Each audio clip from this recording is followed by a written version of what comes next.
A gente tá vivendo uma crise da beleza, né? E eu acho que não é de hoje isso, não é de ontem também. Já faz bastante tempo. Mas eu creio que tá bem intenso e tá se intensificando e eu acho que vai ficar ainda mais, né? O feio tá difícil de dizer que é feio, né? Porque a gente tem que pisar em ovos pra dizer que é feio. A gente não pode dizer que nada é feio, embora dizer que tudo é bonito é louvável, né? Tudo é belo, depende do ponto de vista. Né? A beleza é relativa, né? A beleza não, né? A feiura é relativa. A beleza, ela é algo assim que tudo pode ser belo, mas nem tudo pode ser feio, né? Eu tava pensando aqui que os brinquedos das crianças, pelo amor de Deus, esses dias eu achei... Esses dias não, né? Já faz um tempinho. Passando na rua com o João, a gente viu uns bonecos pendurados numa loja. Aqueles tal de Huggy, Wuggy, não sei como é que é o nome, aquele Huggy lá. Aquele boneco peludo de pelúcia azul. O mais famoso é o azul, né? Tem outras cores. O azul com aqueles dentes assim. Gente, fui pesquisar aquele negócio horroroso. Me deu medo só de ver. E é inacreditável que aquele boneco horroroso tá à venda para as crianças. E as famílias compram. Gente, eu não entendo isso, mas como é que pode uma avó, uma tia, uma mãe, uma dinda, alguém comprar um boneco horroroso de terror e dar para uma criança? Fui pesquisar. Esse tal boneco, ele é um boneco de um jogo de terror. E eu não sei por que Cargas d'Água se popularizou, ele se transformou em uma pelúcia à venda. As crianças aderiram a esse boneco. Outra coisa, outros brinquedos que eu não sei hoje se tá em alta, mas antigamente, há uns anos atrás, as meninas gostavam, era daquelas bonecas Monster High, que são umas bonequinhas vampiro, né?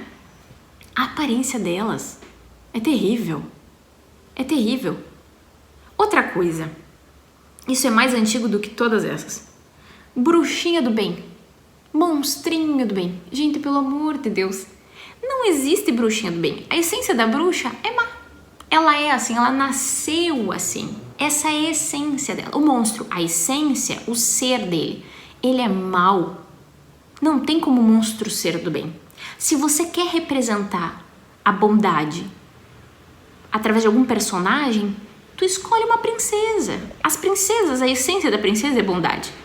Ela quase não tem maldade. Na verdade, ela não tem maldade, né? As princesas são sempre retratadas como alguém puro, uma pessoa pura, amorosa, bondosa, generosa. Essa é a essência de uma princesa. Ou um herói, um cavaleiro, um príncipe ou um super-herói. Essa é a essência do super-herói. Ele é valente, corajoso, ele defende o inocente, né? Enfim. Agora, o monstrinho, a bruxinha, o vampiro.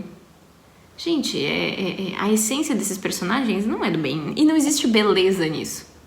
Mas como se normalizou, né? Isso, se normalizou. É normal, gente. Vem na camiseta aí. Tu vai nas lojinhas, é um monte de camisetinha, principalmente pra guri. Gente, eu acho uma escassez de roupa bonita pra guri muito por isso. Além de a indústria de... Como é que eu vou dizer, assim... essa indústria têxtil no Brasil ser muito precária de designers. Por quê? O que custa fazer umas estampas bonitas para roupa de guri? Se tu não tem criatividade naquele momento, você faz liso. Faz uma camiseta azul marinho, faz uma camiseta caramelo, marrom, preta. E o guri tá bem vestido. Parece que eles precisam colar uma estampa lá. Tem que ter uma estampa. Coloca umas coisas feias, umas coisas mal feitas, uns desenhos feios. Eu vivo brigando. Se eu não vou na Renner, é difícil eu achar camiseta pro João.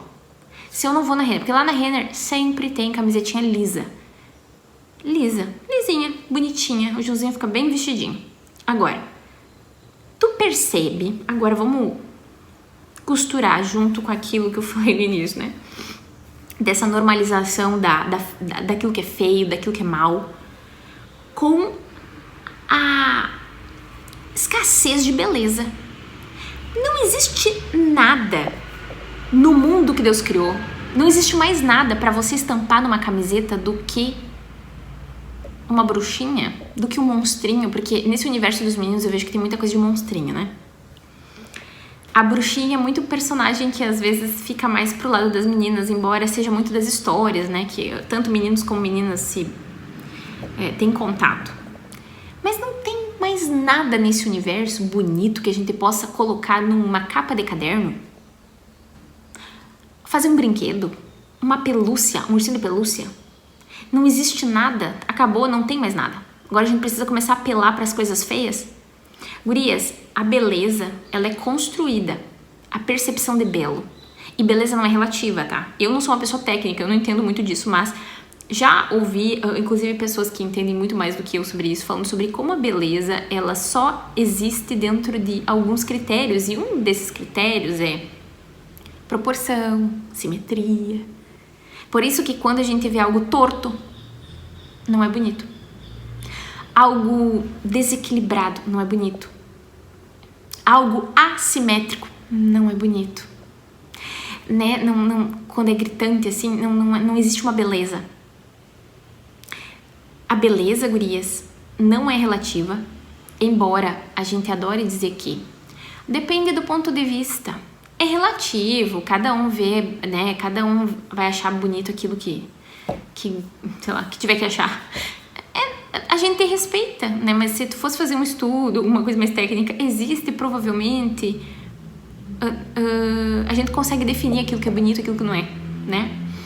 Mas é claro que isso não é uma coisa assim que vai impactar, não tem a ver com princípios, né? Eu não estou aqui dizendo que a gente precisa começar agora uma campanha, um ativismo. Vamos excluir do mundo todas as coisas que não são perfeitamente simétricas. Não é isso. Isso não interfere muitas vezes, né?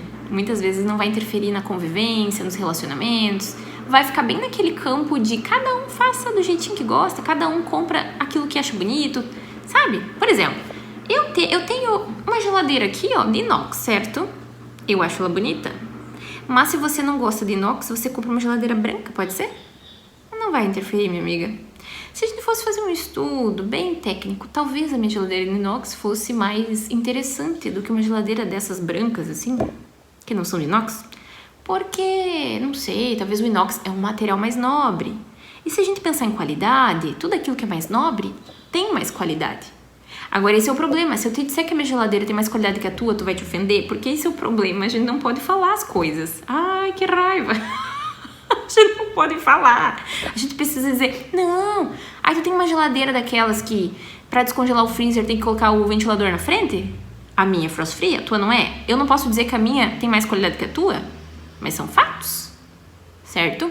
Se a Gisele Bündchen parar aqui do meu lado e eu dizer que ela é mais bonita do que eu não posso me ofender, porque é verdade. É. E não adianta tu aí me ouvir dizer o seguinte, não, Carol, ai, capaz, tu é bonita. Não, gente, eu me acho bonita. Mas se eu olhar só eu na frente do espelho, se colocar umas 10 mulheres do meu lado, provavelmente vai ter ali algumas que são muito mais bonitas do que eu. Se eu começar a fazer uma comparação, aí o bicho pega pro meu lado.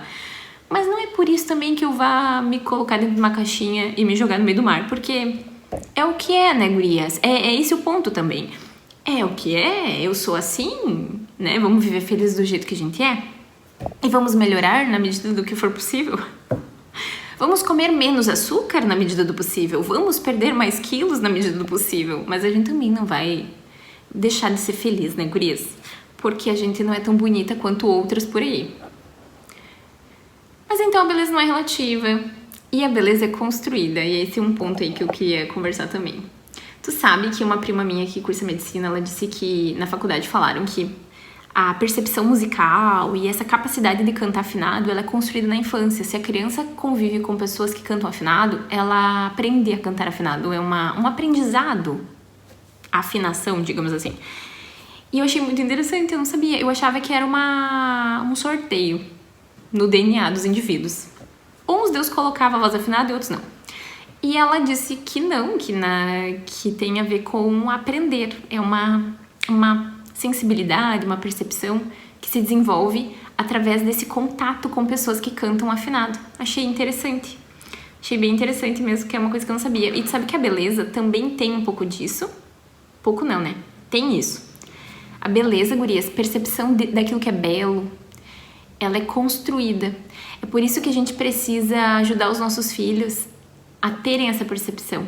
E eu sei que é meio complexo, parece que tem uma linha que divide desenvolver essa percepção do belo, esse gosto apurado e cuidar para não ser snob e arrogante, né?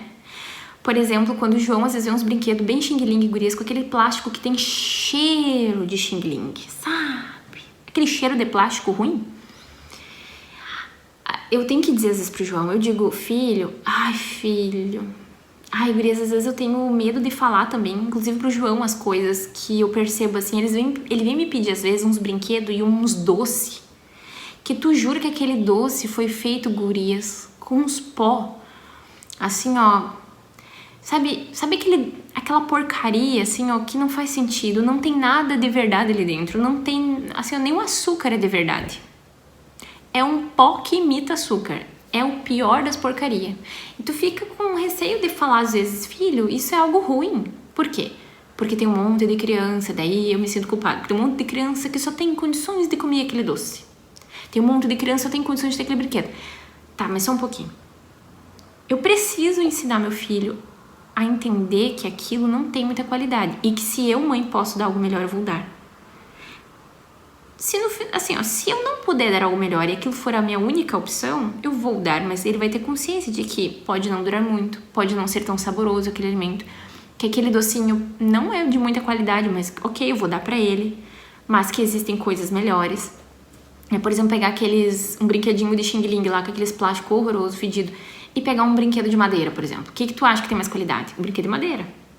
Agora, é isso, a gente vai construindo essa percepção, essa sensibilidade, esse gosto apurado quando a gente investe nos nossos filhos com beleza.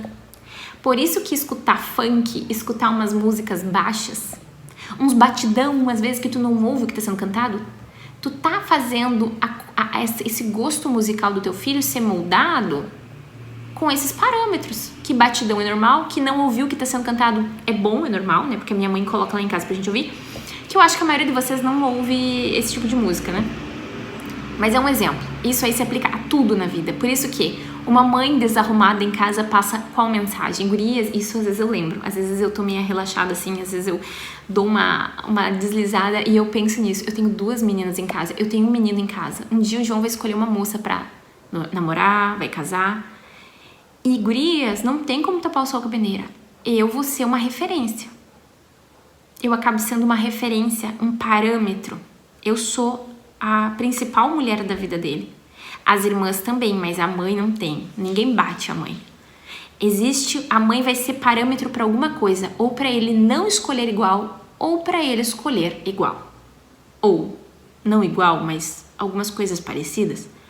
E minhas filhas vão me ter como uma influência e um parâmetro também para se vestir, para falar, para se relacionar, enfim, tudo.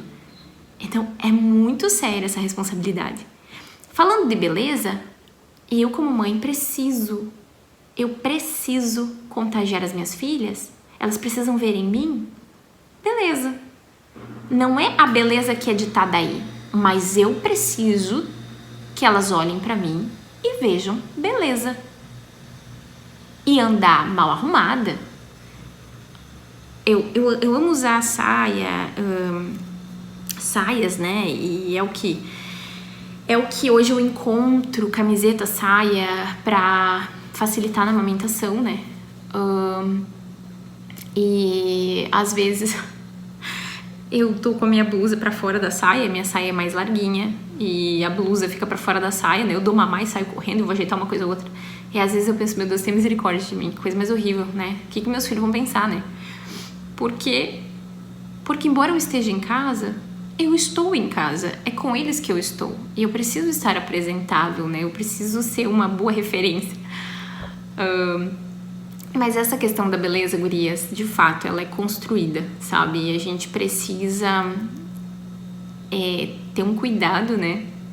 Porque os nossos filhos, eles vão ser exigentes na medida que nós ensinarmos eles a serem. Não que eles não possam mudar lá na frente, né? Se tornar exigentes mesmo quando os pais não foram. Mas é um processo mais difícil depois, essa quebra, né? Quando vem de uma família que não tem não aprecia a beleza, né? Pode até ser que uma criatura desenvolva lá na frente o amor por música clássica quando a família adorava ouvir sertanejo universitário. Mas é mais raro isso acontecer, né? Não é tão natural esse processo, não é comum. Então, que a gente possa, dia após dia, perceber isso, né? Você não tem que concordar com todos os pontos que eu falei aqui, né? Eu acho que... vamos ser muito sinceras, assim. Acho que quando a gente tá falando de beleza, a gente não tá falando de princípios inegociáveis. De princípios que tem a ver com... impactam a salvação do crente, não. Mas moldam a qualidade de vida, né? E falar sobre beleza e as crianças e a gente ser exigente na vida vai impactar lá na frente, sabe? Decisões bem importantes. Quanto mais exigente, mais anseio nós tivermos por aquilo que é bom, duradouro, é belo, nós vamos procurar oportunidades e coisas na vida que tenham essas características. E isso vai contra, obviamente, o feio, o mal, mas isso vai contra uma ideia que existe hoje no mundo do tudo por prazer. A gente quer qualidade, a gente não quer só o prazer. É uma coisa, o prazer é algo que ele tá, embora a beleza proporcione prazer, e embora a qualidade proporcione o prazer, né? Por exemplo, isso aqui vamos dar uma viajada agora. Essa geladeira aqui é bela, tem qualidade e rende prazer. Prazer no sentido de funciona bem, ela cumpre o seu propósito, ela não me dá estresse. Agora, muitas vezes a gente vai preferir o prazer do momento, porque ter o belo e ter qualidade vai nos custar bastante. E eu não quero esse esforço. Eu quero algo mais rápido. Eu quero solucionar as coisas rápido. Eu quero parar de sofrer muitas vezes rápido. Eu não quero o processo. Então, eu abro mão da qualidade, do prazer. E me lembrei agora da questão dos relacionamentos, né? Eu vejo isso muito. Um casamento estável, uma família que dura pra sempre, dá muito trabalho. Te suga muito trabalho, te dá muito trabalho. Você precisa se esforçar, você precisa dar duro, muitas vezes, dias mais do que outros, para que este relacionamento, ele passe pelas crises e sobreviva. E se eu sou guiada pelo prazer e não pela qualidade desse relacionamento, pelo sucesso final desse relacionamento, bom, eu vou atalhar, vou ir pelo atalho, vou fazer o jeito mais fácil. Muitas vezes vai ser a escolha de muitas pessoas, que é terminar um relacionamento, por exemplo, terminar um casamento. Por quê? Porque o prazer é o que guia muitas pessoas nas escolhas, né? Então eu acho que uma coisa tá meio que ligada à outra, né? Às vezes eu faço uma viagem na maionese. Era pra falar sobre beleza e acabamos falando sobre casamento. Ai, gurias. Fez sentido pra vocês essa conversa? Bom, se fez, coloca aí alguma experiência referente à beleza. E se esse vídeo foi legal, você gostou e acha que alguma amiga pode se beneficiar, não esquece de compartilhar com ela, tá bom? Um beijo, gurias. Obrigada por me acompanharem até aqui, porque vocês sabem que quem chega até o final do vídeo é minha faixa, né? Vocês são minhas faixas. Então, beijo.